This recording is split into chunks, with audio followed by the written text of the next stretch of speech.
ကိုဘာလုပ်လဲ ကျွန်တော်လား ကိုဘာလုပ်လဲ စပြတ်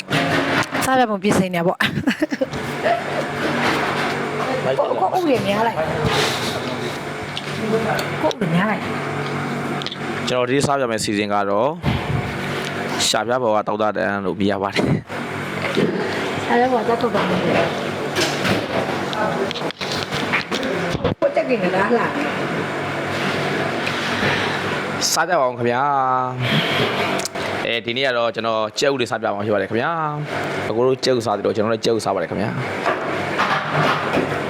ကျွန်တော်လည်းဥစိတ်တယ်ပါ ကျွန်တော်လည်းဥရိုက်ပါတယ်ခင်ဗျာ